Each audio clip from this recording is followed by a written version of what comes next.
fantastic job. Everybody, every report I've gotten is what a great job he did, and I'm not at all surprised when I hear it. We had to support him, and we supported him as soon as I heard the name. But he was a fantastic prime minister, and he's doing a fantastic job. An even tougher job. Which is tougher, being the prime minister of Netherlands or? This job is quite tough. I would think this is a little but Dutch politics is also brutal. So. Yeah, but this is pretty tough. But you're doing good. We're going to be discussing a lot of things. Obviously, we'll be discussing what's happening with respect to Ukraine and Russia. At this moment, we have people talking in Russia. We have representatives over there, Steve Witkoff and others, and they're in very serious discussions. As you know, Ukraine has agreed, subject to this, what's happening today, to a complete ceasefire, and we hope Russia will do the same. Thousands of people are being killed, young people, usually, mostly young people. We were just talking about it. Thousands of young people are being killed a week, and we want to see that stop. And they're not Americans, and they're not from the Netherlands for the most part. No. They're from Russia, and they're from Ukraine, but they're people. And I think everybody feels the same way. We want it to stop. It's also a tremendous cost to the United States and to other countries.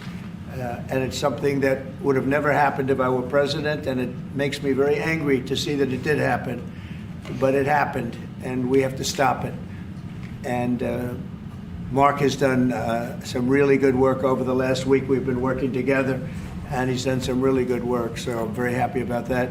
We'll also be talking about trade and various other things, and I think we'll have a very, very strong day. We're going to have lunch afterwards. That'll go, and then we'll see you all later. But Mark, would you like to say something? Yeah. First of all, thank you so much, Mr. President, dear Donald, again for hosting me, and but also for taking time in Florida.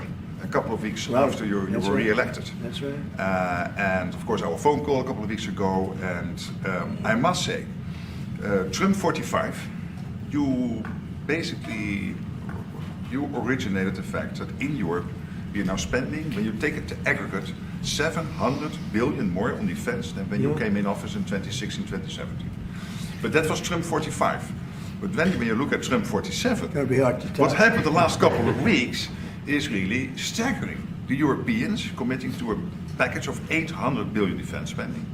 The Germans now, potentially up to $500 billion extra in defense spending. And then of course you had Keir Starmer here, the British Prime Minister, and others, all committing to much higher defense spending. We're not there, we need to do more, but I really want to work together with you in a run-up to the Hague Summit to make sure that we will have a NATO which is really reinvigorated under your leadership, and we are getting there.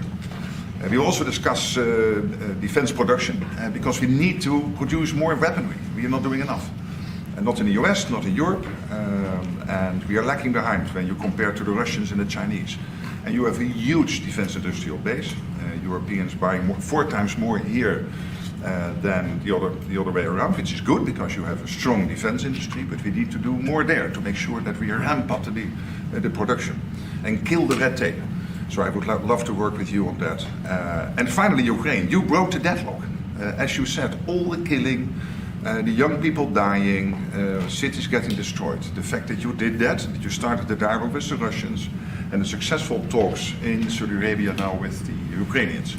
I really want to commend you for this. So, The Hague is my hometown.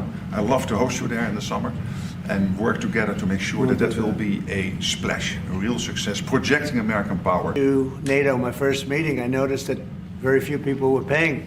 And if they were, they weren't paying their fair share. There were only 7 countries that were paying what they were supposed to be paying, which was... Yeah, it's even worse. It could be even worse. But there were just very few countries that were paying, and even the paying, it was at 2%, which is too low. It should be higher. It should be quite a bit higher. But you had Poland, and I remember Poland was actually paying a little bit more than they were supposed to, which I was very impressed with.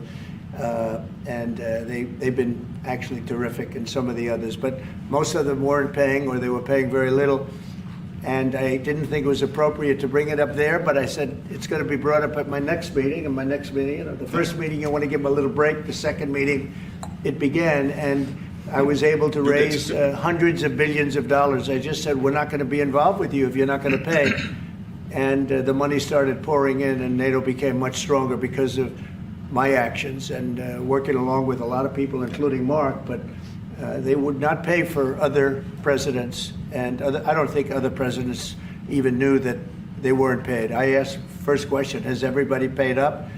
And literally, I mean, they told me 7. You could be right, it could be 3, but that makes it even worse. But they just weren't paying. And I said, no, I won't protect if you're not paying.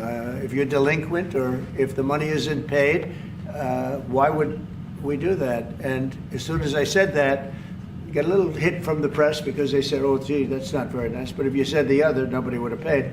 And the money started coming in by the billions. And, hundreds of billions of dollars flowed into NATO, and NATO became strong. Yeah. And you remember that. Your predecessor, who I thought was a very good man. Absolutely. Actually. Yes, Stoltenberg. He sends his best greetings. He was terrific. Stoltenberg, Secretary General. Great And man. he made the statement that when Trump came in, the money started coming in like we never saw before. Hundreds of billions, actually probably close to $600 billion came in. And NATO became strong from that standpoint. And now we have to use it wisely, and we have to get this war over with, and you'll be back to a normal, much more normal life. And maybe we're close. We're getting words that things are going okay in Russia, and it doesn't mean anything until we hear what the final outcome is. But they have very serious discussions going on right now with President Putin and others, and hopefully they all want to end this nightmare. It's a nightmare. It's a horrible thing when you look. I get pictures every week. They give me the pictures of the battlefield, which I almost don't want to see. It's so horrible to see young people laying arms and legs and heads laying all over the field. It's the most terrible thing that you'll ever see. And it's got to stop. These are young people with mothers and fathers and sisters and brothers and friends. And it's got to stop. So we hopefully are going to be in a good position sometime today to have a good idea. We'll have, we know where we are with Ukraine, and we are getting good signals outside of Russia as to where we are with Russia. And hopefully they'll do the right thing. It's really humanity. We're talking about humanity. We're not talking about the money. But then you add the money to it, and hundreds of billions of dollars is being spent and really wasted so unnecessarily. It should have never happened. So it's an honor to have you here. They picked a great gentleman. I'll tell you, I was so happy to hear, because you had somebody, Stoltenberg was really good, and you have somebody that's going to do an incredible job. And I was so much in favor of you. You have no idea. They had another person that I did not like. I was not happy. And I think I kept him from, you know what I'm talking about. I said, this is the right man to do it. And he really did. He was a great prime minister of the Netherlands. He did a great job. And that's what he's doing right now. So thank you, everybody, for being here. And it's a very great honor to have you. And we even have some of our great energy people here today, right? We have the governor, and we have Chris, Chris, right? Absolutely. He's supposed to be the most talented man in the world of energy, according to the governor. So I don't know if he's right. And we have General, you've been fantastic. Thank you very much. And we have a lot of good people that won't be so much involved with this, but they wanted to see what was happening. It's become a little bit of a show, but they wanted to see what was happening, and I think a lot of good things are happening. So with that, if anybody would have a question. Mr. President, on Russia. Please, go ahead. Adam, Sorry. It was Steve Witkoff's trip to Moscow. You spoke about it. What sort of agreement do you hope he comes away from there with? Well, we'd like to see a ceasefire from Russia, and we have, not been working in the dark. We've been discussing with Ukraine land and pieces of land that would be kept and lost, and all of the other elements of a final agreement. There's a power plant involved, a very big power plant involved. Who's going to get the power plant, and who's going to get this and that? And so, it's not an easy process. But phase one is the ceasefire. A lot of the individual subjects have been discussed, though. We've been discussing concepts of land, because you don't want to waste time with a ceasefire if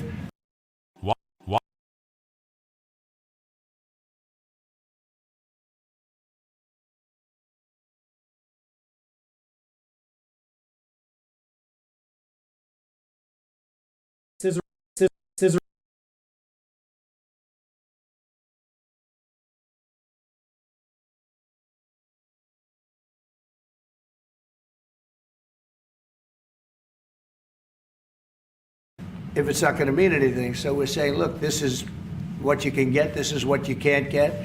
They discussed NATO and being in NATO, and everybody knows what the answer to that is. They've known that answer for 40 years, in all fairness. A lot of the details of a final agreement have actually been discussed. Now we're going to see whether or not Russia's there, and if they're not, it'll be a very disappointing moment for the world. Yeah. And Vladimir Putin just said he is open to a ceasefire, but he does still have some concerns. He suggested that you two should speak directly. Do you have plans to speak to him soon? If Well, I so, will, when? Are yeah, you confident sure. you can get this across the table? Sure. He did say that today. It was a very promising statement because other people are saying different things, and you don't know if they have anything to really, if they have any meaning, or I don't know. I think some of them were making statements. I don't think they have anything to do with it. No, he put out a very promising statement, but it wasn't complete. And yeah, I'd love to meet with him or talk to him. But we have to get it over with fast. You know, every day people are being killed. It's not like, as we sit here, 2 people will be killed. Think of it. 2 people are going to be killed during this little period of time. Thousands of people a week are dying. So we really don't have very much time. We have to make this fast. It shouldn't be very complicated. Mr. President, a representative of Canada, the finance minister are in town and will meet members of your administration during the day. Any chances that you will ban on the tariffs on aluminum and the ones that are planned for April 2nd? No. You are not going to change your No, mind? not. Look, we've been ripped off for years, and we're not going to be ripped off anymore. No, I'm not going to bend at all. Aluminum or steel or cars. We're not going to bend. We've been ripped off as a country for many, many years. We've been subjected to costs that we shouldn't be subjected to. In the case of Canada, we're spending $200 billion a year to subsidize Canada. I love Canada. I love the people of Canada. I have many friends in Canada. The great one, Wayne Gretzky, the great. Hey, how good is Wayne Gretzky? He's the great one. But we have, I know many people from Canada that are good friends of mine. But, you know, the United States can't subsidize a country for $200 billion a year. We don't need their cars. We don't need their energy. We don't need their lumber. We don't need anything that they give. We do it because we want to be helpful, but it comes a point when you just can't do that. You have to run your own country. And to be honest with you, Canada only works as a state. It doesn't. We don't need anything they have. As a state, it would be one of the great states anyway. This would be the most incredible country visually. If you look at a map, they drew an artificial line right through it between Canada and the U.S. Just a straight artificial line. Somebody did it a long time ago, many, many decades ago, and makes no sense. It's so perfect as a great and cherished state. Keeping "O Canada," the national anthem. I love it. I think it's great. Keep it. But it'll be for the state, one of our greatest states. Maybe our greatest state. But why should we subsidize another country for $200 billion? It costs us $200 billion a year. And again, we don't need their lumber. We don't need their energy. We have more than they do. We don't need anything. We don't need their cars. I'd much rather make the cars here. And there's not a thing that we need. Now, there'll be a little disruption, but it won't be very long. But they need us. We really don't need them. And we have to do this. I'm sorry. We have to do this. Yes. Mr. President, Yeah. you have made it very clear that NATO needs to step up, although great progress has been made in your first mandate. How do you envision this new transatlantic? Are you talking about NATO stepping up? Well, NATO is stepping up How through do you this man. envision This this? man is a man that only knows how to step up. And we have the same goal in mind. We want the war ended. And he's doing his job. He only knows how to do a good job. That's one thing. That's why I fought for him to get that job. Because they had some other candidates that I'll tell you would not have done a very good job. I need this part Sir, of how do you the move envision for my this family. transatlantic- So we'll get you a clip. We're going to get him a clip of that little last statement. The rest of the statements he doesn't care. Sir, how does this new transatlantic cooperation, how do you envision it? Well, What we is it have, gonna that's look one like? thing. I mean, you know, we're on the other side of the ocean. And they're right there. And yet we're in for $350 billion because of Biden. And they're in for $100 billion. So it's a big difference. And it's unfair. And I said, you have to equalize. They should equalize. They should have. It should have never happened where Biden just gave this money away. Now, as you know, we have an agreement with Ukraine on the rare earths and other things, and that'll get us something back, a lot back. It'll get us our money back. We're not doing it for that, though. I'm just doing this to get the war stopped. I'm doing it really to save lives, but at the same time, we were treated very unfairly, as we always are by every country. And we're in for very substantially more than the European nations are in for, and that shouldn't be. You know, they're much more affected by it than we are, because we do have an ocean in between. But I don't know. I think good things are going to happen. I really do. I think good things are going to happen. I do say, we were talking before, and Mark was very nice. He said, if you would get involved, there would be nothing. You'd just be going on. This thing would have gone on for a long Breaking a time. deadlock. It was crucial. Yeah, we broke a deadlock. We did break a deadlock. I hope it's meaningful. Yes, did you have one? Yeah. Yes, sir. Thank you, Mr. President. Amanda Head with Just the News. On the southern border, you've got DHS and ICE who are reporting that there was a little bit of fudging of numbers during the Biden administration on both the catch and the release side with respect to reporting the number of illegals coming into the They country. cheated who were on the released. numbers. The numbers were. I love that question. Who are you with? Just the News, Amanda Head. Very nice. That's good. That's Do you good. know how many of those are criminal illegal aliens? And Many of them. Biden's out of office, Alejandro Mayorkas, who gets No, held Biden accountable? fudged the numbers. The numbers were totally fake. And he gave fake numbers. I knew they were fake. Everybody knew they were fake. But now it came out. And terrible what they did. That administration was a horror show for this country. Can you hold anyone accountable? Well, I don't know. They gave phony numbers. And phony numbers are a very bad thing to give. But I'm not sure about that. I don't know how it would play. We want to get it straightened out.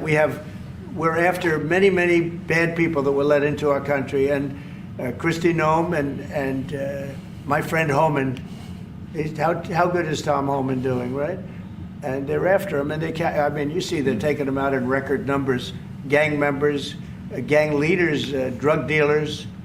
There's a problem the Netherlands does not have. The Netherlands never had this problem. If you'd like to take We it had a for few look. drug dealers. I could deliver some people. I could deliver some nice people to the Netherlands if you'd like. I'm not sure. No, what he did to this country, letting 21 million people flow through an open border, many of those people were hard criminals from prisons and jails, from mental institutions, and I always say insane asylums, because they were seriously deranged. And they're here from, not South America, from all over the world. From South America, but from all over the world. And it's so sad. You'd say, why would anybody do this? Why? Yeah, go ahead. And one more, there's some new internal Democrat polling that doesn't look great for Democrats, but it also has 54% unfavorability for Republicans in swing states and battlegrounds for the midterms. Do you consider those voters capturable for Republicans? Yeah, well, we did. You know, I won every swing state, as you know, by a lot. And I won the popular vote by a lot. And we won the counties. If you look at the counties and district plan, we had 2,725, and they had 501. That's why the map is all red. So we had a great thing. Yeah, I think winning from the Democrats, if you look the other night, I made a speech, and I introduced two young ladies who were killed, viciously, violently killed. Young, unbelievable, both outstanding people. They were killed by illegal aliens. And the Democrats wouldn't get up and applaud. The mothers were, inconsolable. They were crying, and everybody was crying. The Democrats sat there with stone faces. They didn't clap. They didn't stand. They didn't do anything. We had a young man with very serious cancer. His dream is to be with the police department someday. And he was introduced. They didn't even clap. Yeah, that's horrible. They were disgusting, frankly. They were disgusting. There's something wrong with them. They're deranged. They're deranged, like Jack Smith. They're deranged people. And I never saw anything like it. I'm standing up, and I introduced the mother and the parents of these two young girls that were just recently essentially killed, violently killed. And the Democrats, are like this. It's so sad. And I saw this morning where one of them is pretty well known, one is arguing, fighting like crazy over men being able to play in women's sports. I said, I thought that was tried. I thought that was about a 95%, I think it's a 95% issue.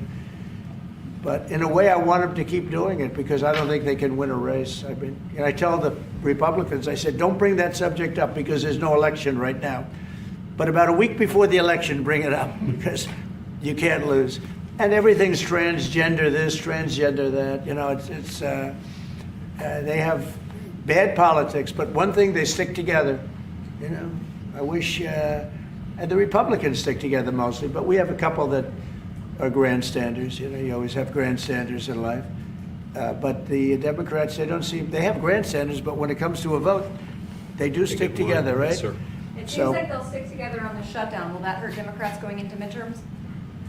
Well, if they do a shutdown, and ultimately that might lead to very, very high taxes, because we're talking about a shutdown, we're talking about getting to work immediately on the greatest tax bill ever passed. That was the one we did. It was a renewal, and it's an addition to it. And we're going to cut people's taxes. And if we don't open, the Democrats are stopping all of these good things that we're providing. We're providing the greatest package of benefits that this country's ever provided. The biggest part of that's going to be tax cuts for the middle class and for businesses, small businesses, employers, people that hire people in jobs. And if it's shut down, it's only going to be, if there's a shutdown, it's only because of the Democrats. And they would really be taking away a lot from our country and from the people of our country. Mr. President, on tariffs, you made clear you're not backing down from this, but many American small business owners say they are concerned that these tariffs are going to hurt them. What's your message to them?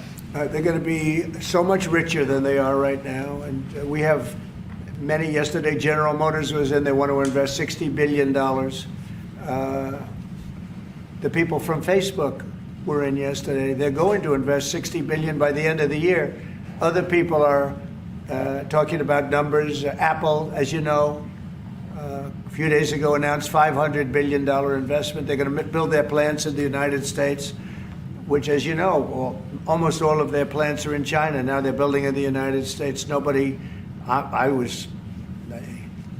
the reason is two things. Number one, the election, November 5th. And the other thing is tariffs. I think probably in that order. But Tim Cook came in and he announced 500, think of it, 500 billion, not million. 500 million's a lot when you think about it, right? Sure.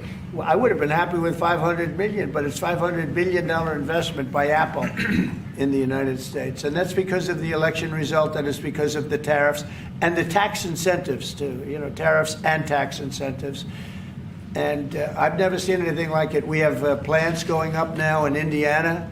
We have plants going up in Michigan. A lot of plants going to be planned from. I'm trying to steer them to Michigan because Michigan got so badly beaten by, you know, what happened with Europe. You know, if you look at Europe, take a look at the EU. We're not allowed to sell cars there. It's prohibitive because of their policies and also their non-monetary tariffs. They put obstacles in your way that you can do nothing about. But if you take a look at what happens, so we sell no cars to Europe. I mean, virtually no cars, and they sell millions of cars to us. They don't take our agriculture, we take their agriculture. It's like a one-way street with them. The European Union is very, very nasty. They sue our companies. Apple was forced to pay $16 billion on a case that, very much like my cases that I won. They shouldn't have been even cases, but we felt they had no case, and they ended up having an extremely favorable judge and decision. But they're suing Google, they're suing Facebook, they're suing all of these companies, and they're taking billions of dollars out of American companies, many more than the ones I just mentioned. And I guess they're using it to run Europe or something. I don't know what they're using it for, but they treat us very badly. China obviously treats us very badly. Almost everybody does, and I blame past presidents, to be honest, because when I was president, we received so far about $700 billion from China over the years on the tariffs that I put in. No other president got 10 cents from China. And that was only beginning, except for COVID, I would have been able to finish the process. But we had to fight the COVID thing, and we did really well with it, but we had to fight. And then we had actually, as you remember, Mark, we actually handed over the stock market.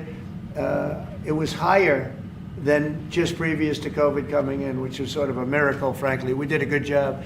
But the tariffs are very important. And I think the psychology, there's great spirit. When Mark came in, he said, congratulations, there's a whole new spirit, there's a whole new light over this country and really over the world. Because you have somebody that, a whole group of people really, because I talk about this whole group, that we know what we're doing and a lot of great things are happening. But I've never seen investment like this.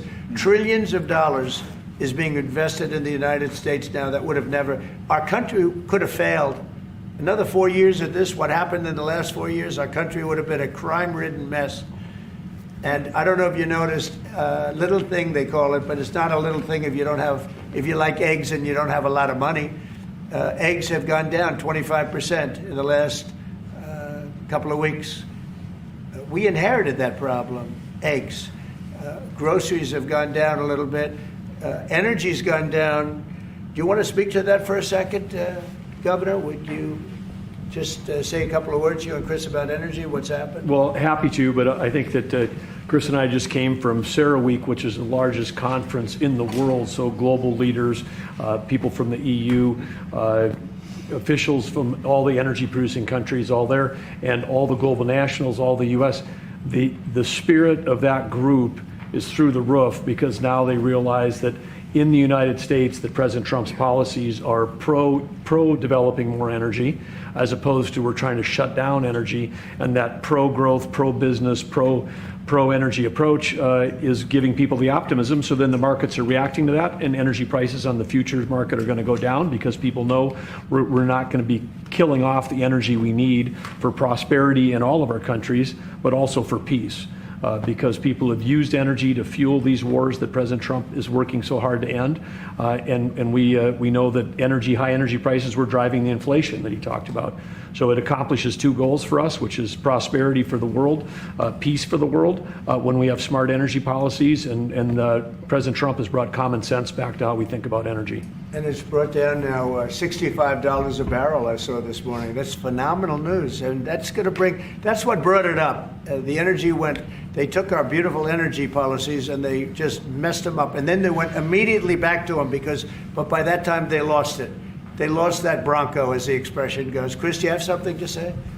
Oh, I think Doug said it well, but you just can't overstate how important the return of common sense, the return of knowledge about energy and pro-American consumers, pro-investment in our country. I think globally that was welcomed. It means capital flows, it means more sobriety and lower energy prices, more economic opportunity for Americans. So yeah, it was elated atmosphere at a global energy conference. Well, we're working on one project. It should be very easy.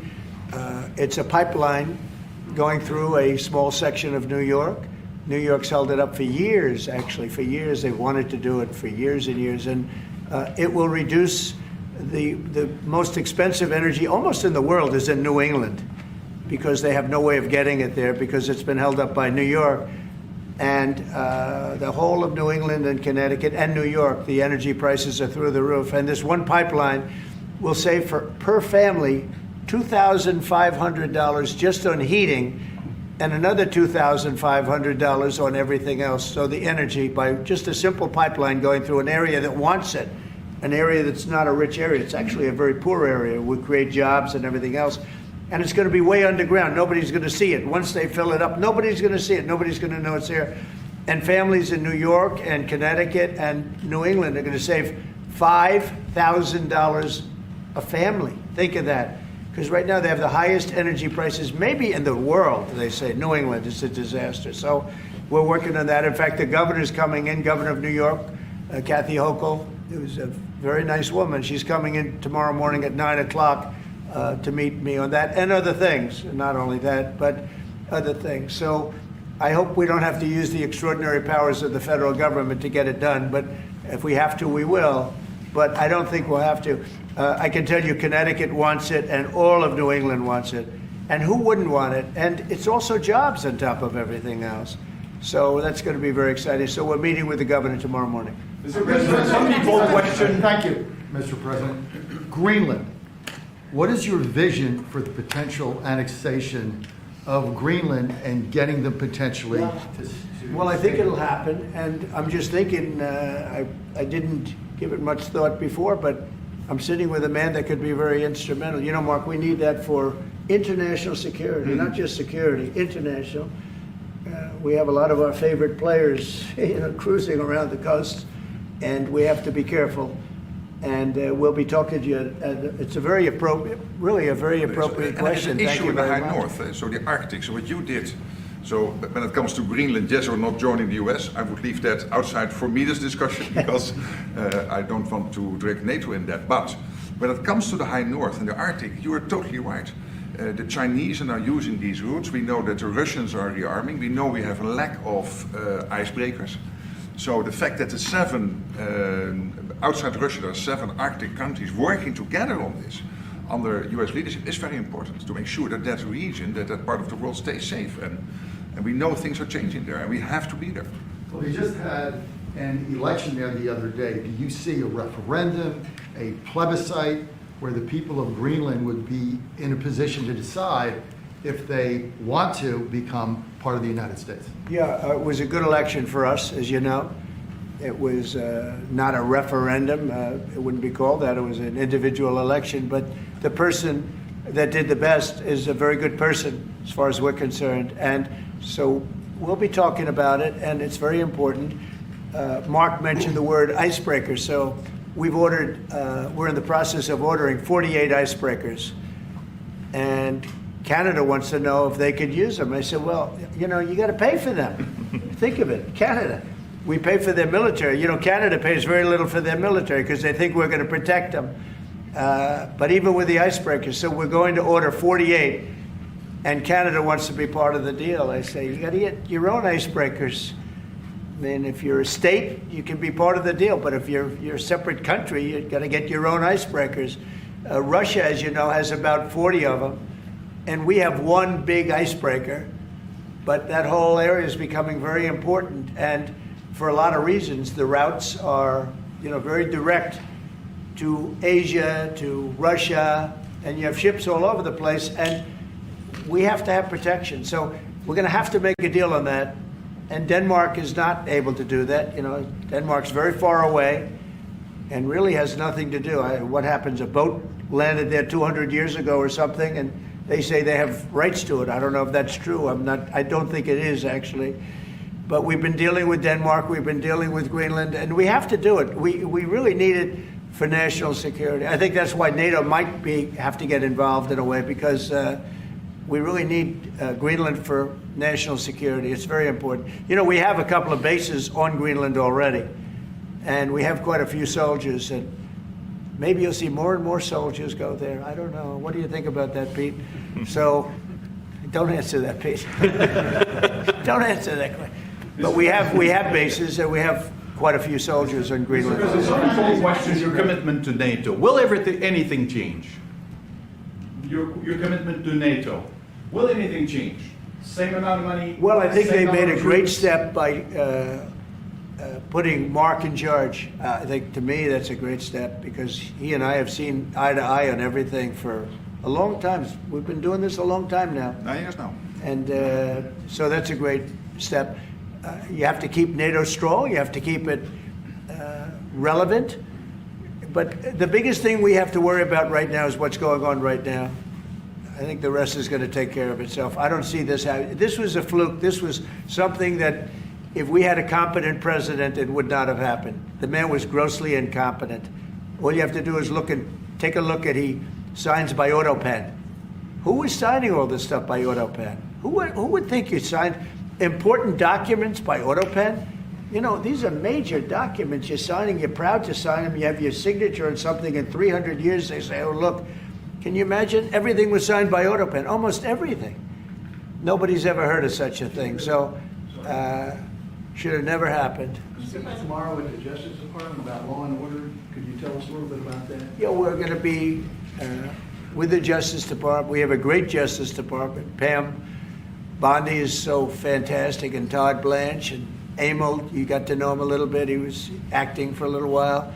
And some other people are incredible in the Justice Department, and I consider the FBI to be a part of it in a sense, and Cash is going to be fantastic, and all the people Dan Bongino, I love that. I mean, I love that. I think Dan is great. I think we have unbelievable people. And all I'm going to do is set out my vision. It's going to be their vision, really, but it's my ideas. And basically, we don't want to have crime in the streets. We don't want to have people pushed into subways and killed, and then the person that did the pushing ends up in a 15-year trial and gets off scot-free. We want to have justice, and we want to have safety in our cities as well as our communities. And we'll be talking about immigration. We'll be talking about a lot of things, the complete gamut. So I look forward to that. That'll be tomorrow at the Justice Department. Mr. President, you're a man of peace. You said it several times, and you made it very clear. A man of peace dealing with belligerent people. Yeah. And I'm thinking, we saw how you handled Zelensky in this very own room. What is your leverage on Putin? Are you thinking sanctions? What if he refuses to? Well, I do have leverage, but I don't want to talk about leverage now, because right now we're talking to him, and based on the statements he made today, they were pretty positive, I think. So I don't want to talk about that. I hope Russia's going to make the deal too. And I think once that deal happens, you're never going to be in a process. I don't think they're going back to shooting again. I really believe if we had if we get a peace treaty, a ceasefire treaty, I think that leads to peace. That's going to really lead to peace.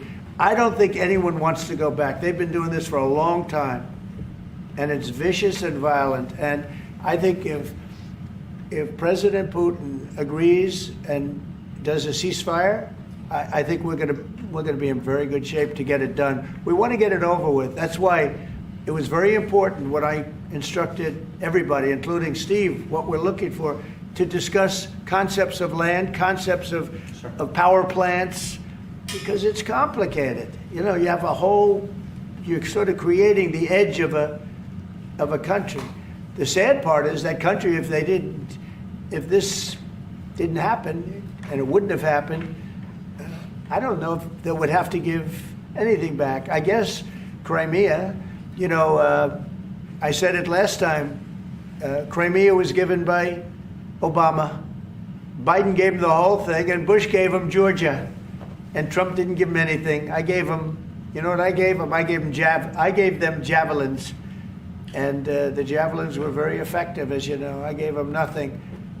2019. And then also, if you take a look, I was the one that stopped the pipeline going into Europe. It was totally stopped. Nord Stream 2, nobody ever heard of Nord Stream 2 before I came along. But I got along very well with President Putin. I got along with most of them. I get along great with President Xi. I got along great with Kim Jong-un. I got along great with all of them. And we had no wars. We had no problems. We wiped out ISIS in record time. General Raisin Kane, and he wiped them out. And he was going to be our new chief, right? He's going to be the head of Joint Chiefs of Staff. And he's a highly respected man. He's going to be great. Pete's going to be fantastic. I have no doubt about it. We have a great team, really great team. Yeah, please. Go ahead, please. Mr. President, some of our allies have said that they're worried that they could be the next to be attacked by Russia. You've spoken directly with the Russian president. Yeah. Do you think those fears are justified? No, I don't. I think when this gets done, it's done. They're going to all want to go home and rest. I don't see it happening. Nope, I don't see that happening. And we'll make sure it doesn't happen. Not going to happen, but we'll make sure it doesn't happen. Yeah, go ahead, please. Leaders from Russia and Iran are heading to Beijing tomorrow to discuss nuclear programs. What do you hope to get out of that? Well, maybe they're going to talk about non-nuclear programs. Maybe they're going to be talking about the de-escalation of nuclear weapons, because, you know, I was talking about that with President Putin very strongly, and we could have done something had that election not been rigged. We would have had something. I think I would have made a deal with Putin on de-escalation, denuclearization, as they say. But we would have de-escalated nuclear weapons, because the power of nuclear weapons is so great and so devastating. And right now, Russia and us have by far the most, but China will catch us within 5 years. China doesn't have, but they're in the process of building, and they build. And within 4 or 5 years, they'll probably have the same. And by the way, this is a Republican tradition. Ronald Reagan, when he negotiated with Right. Gorbachev in the 1980s Right. about bringing down the number of nuclear weapons, it's what you have been doing your first term, and it is important. It would be a great achievement if we could bring down the number. We have so many weapons, and the power is so great. And number one, you don't need them to that extent. And then we'd have to get others, because as you know, in a smaller way, Kim Jong-un has a lot of nuclear weapons, by the way, a lot. And others do also. You have India, you have Pakistan, you have others that have them. And we'd get them involved. But we started off with Russia and us. We have by far the most. And we were going to denuclearize. And that was going to happen. And then we were going to China. And I spoke to China. I spoke to President Xi about it. And he really liked the idea. You know, he'd like not to spend trillions of dollars building weapons that hopefully he's never going to have to use. And because they are very expensive also. So that would have been great. Okay, one or two more. There's been tension in the. Thank you. We're looking at an impending government shutdown Friday at midnight. Yeah. Democrats for 30 years straight have said if there's a shutdown, bad things happen. Do you anticipate direct negotiations yourself with conference leader of the Democrats, Chuck Schumer? If they need me, I'm there 100%. It's right now it's 2 or 3 people. If it shuts down, it's not the Republicans' fault. You know, we passed a bill where we had an incredible Republican vote. We only had 1 negative vote, a grandstander, you know, 1 grandstander. There's always a grandstander in the lot. But it was amazing. People were amazed that the Republicans were able to vote in unison like that, so strongly. If there's a shutdown, even the Democrats admit it'll be their fault. And I'm hearing a lot of Democrats are going to vote for it, and I hope they do. This is an extension. But ultimately, we want to vote for one big, beautiful bill where we put the taxes in, we put everything in. We're going to have big tax cuts. We're going to have tremendous incentives for companies coming into our country and employing lots of people. It'll be, I called it, in a rare moment, one big, beautiful bill. That's what I like, and it seems to be that's where they're heading. And we'll have to take care of something to do with Los Angeles. A place called Los Angeles almost burned to the ground. By the way, I broke into Los Angeles. Can you believe it? I had a break-in. I invaded Los Angeles, and we opened up the water, and the water is now flowing down. They have so much water, they don't know what to do. They were sending it out to the Pacific for environmental reasons. Okay, can you believe it? And in the meantime, they lost 25,000 houses. They lost, and nobody's ever seen anything like it. But we have the water. I'd love to show you a picture. You've seen the picture. The water is flowing through the half pipes. You know, we have the big half pipes that go down. 25 years ago, they used to have plenty of water, but they turned it off for environmental reasons. Well, I turned it on for environmental reasons and also fire reasons. But and I've been asking them to do that during my first term. I said, do it. I didn't think anything could happen like this, but they didn't have enough water. Now the farmers are going to have water for their land, and the water is in there. But I actually had to break in. We broke in to do it because we had people that were afraid to give water. They were, in particular, they were trying to protect a certain little fish. And I said, how do you protect a fish if you don't have water?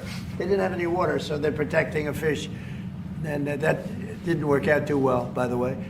So they have a lot of water going down throughout California, all coming out from the Pacific Northwest, even some from Canada. Thank you, Canada, very much. I appreciate it. Next thing you know, they'll want to turn the water off. They want to charge us for the water.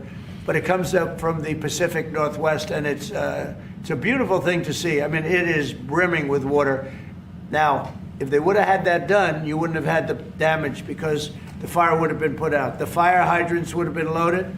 The sprinklers in people's living rooms and bedrooms would have been loaded up with water. They had no water. The government makes them put sprinklers, and they had no water in the sprinklers because they had no water. So the water is flowing, and we're going to have to give a lot of money to Los Angeles to help them. and the Democrats are going to want to do that. So that's the one thing different. And frankly, I think that makes it a lot easier. But one of the big thing is we have the big, beautiful bill. We got to get that done. And that will put our country in a position like it's never been. It's a reduction of taxes. It's tremendous incentives for companies to come from all over the world into our country. It's great environmentally, but it's not this environmental scam that we went through, that we all went through.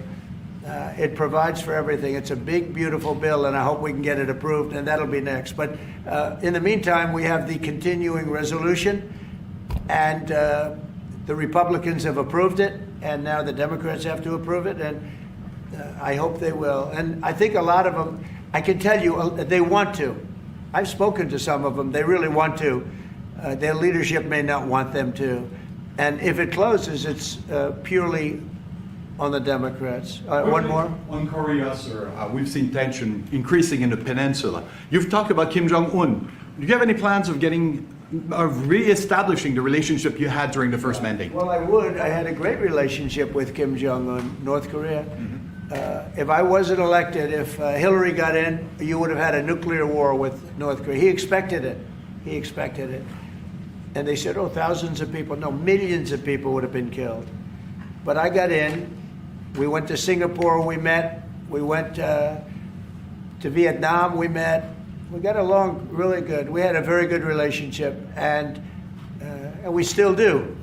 We still do. You don't have that threat that you had. I mean, look, when I was running the first time, it looked like there was going to be a war with North Korea. You know that better than me. Tensions were high. Yeah.